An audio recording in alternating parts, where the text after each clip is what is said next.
Hello everybody, this is diANtinatalist, and I'm doing this video on a Christmas Day, and I was going to do it outside in Central Park, but I just thought, well, I'm going to do this the comfort of my own hotel room. And this is Central Park, and over there is the Central Park ice skating rink, and it's very large, and there's long lines to get in, and it's I was told it was $27 for only 30 minutes, so it's pretty steep. I've never skated at that rink, but anyway, today's video is called the trauma word. And there was a man called Jesus, and this is why Christmas is celebrated. It's so-called Jesus's birthday. And everyone's birthday, including Jesus's, was their biggest harm day of all. And I created this discussion. It's taken me several hours, I would say 4 hours, to develop it and write it out, like several pages here. But anyway, I'm going to be asking for, a donation. I'm going to leave my PayPal address at the, in the, description section, or maybe in the comment section. And, anything helps. You can, help out with expenses, bus tickets, taxis, anything. It's very expensive to travel, and these videos do cost me a great deal of my time that could be spent with my family and my pets. So here we go. The trauma word. I love this word as it applies to our lives. I'm not using it to describe the trauma a woman goes through during the birthing process, nor the birth trauma of the newborn as it enters an unsafe world of harsh new experiences from its safety of the cocoon that the womb provided. I'm referring to existence trauma.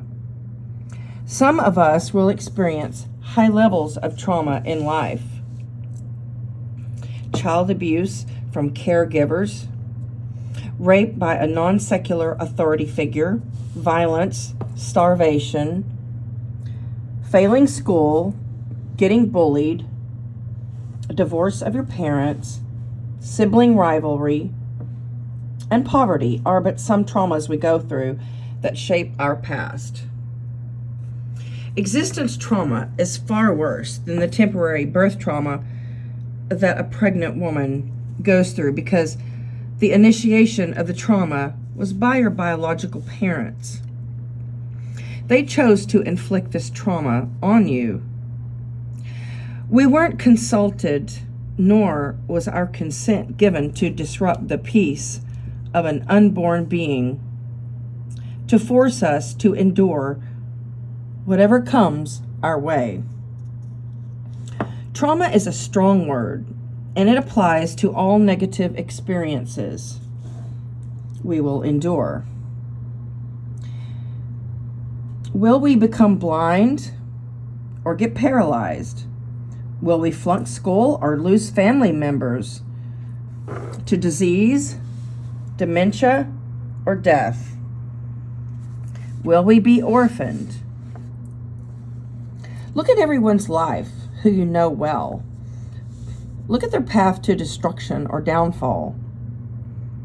Look at their physical, mental, emotional problems. We all decline. Traumas happen whether we initiate them, like riding a fast motorbike without a helmet, or just by being a bystander. And an earthquake, sinkhole, or terrorist act takes us down. Your biological parents chose to deny your future engagement in trauma. Most likely, they created your deepest traumas. That's how trauma bonds start. Trauma bonds. This refers to when a child or person forms an emotional attachment with someone that causes them harm. The harm may be ongoing or may creep in inadvertently. One sign of trauma bond is overlooking or even agreeing with your abusers for treating you badly, such as them saying, quote, "We punished you for your own safety," or manipulating your beliefs to keep you under their control. Another phrase called Stockholm Syndrome explains why hostages develop a psychological bond with their captors. This is a condition where a victim identifies with their captor or abuser and their goals. This describes families. Children cooperate and go along with family rules and threats for fear of something worse. After all, you were told that family loves and cares for you.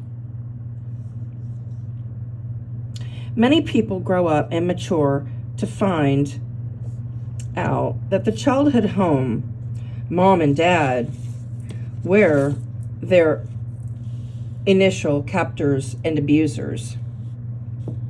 The connections were so deep that the child never allowed herself to question the elephant in the room, which was its own parents. People get stuck in denial, and they repress grief and blame. This reveals itself as adult trauma.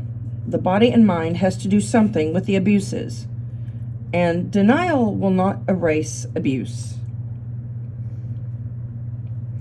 They manifest as mental illness, eating disorders, guilt, depression, rage, addiction, violence, or self-harm.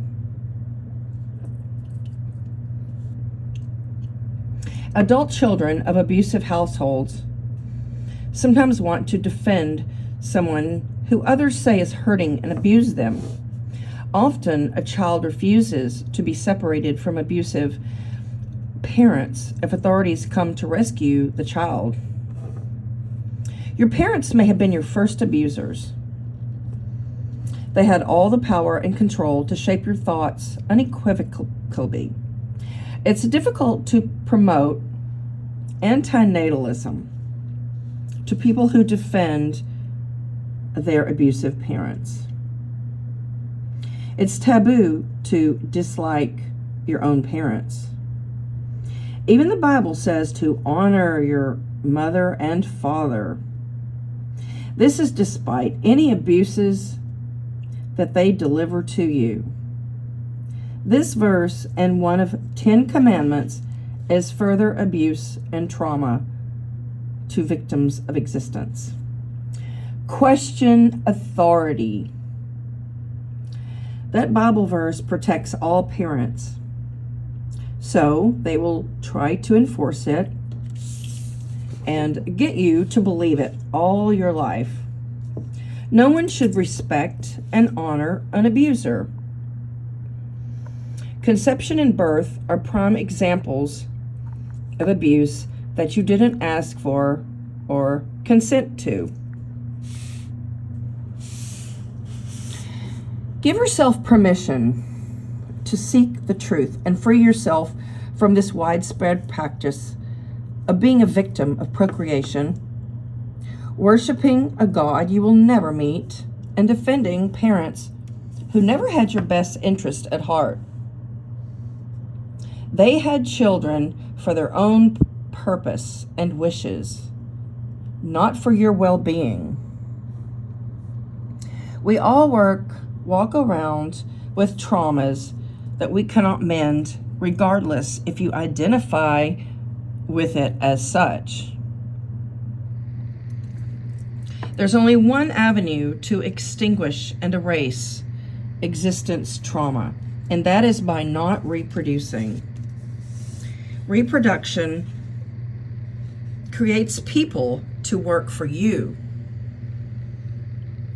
It is not altruistic at all. It is selfish and narcissistic to reproduce. Remaining child-free gives me a lot of peace because I will never be accountable for another person's childhood, their physical state of being, or lifelong traumas, injuries, and diseases. My life and your life is full of trauma, but I refuse to take chances, take hostages, and inflict abuse and trauma on yet another innocent child. So, I hope you have enjoyed my video and capturing some images from a high-rise in Manhattan. And let me end this by saying I wish you all a Merry Christmas from me and Valentine. And you know, if you could spare something, you know, please donate to my cause and my mission, and you know, support me any way you can. I am leaving a PayPal address down below. Thank you in advance.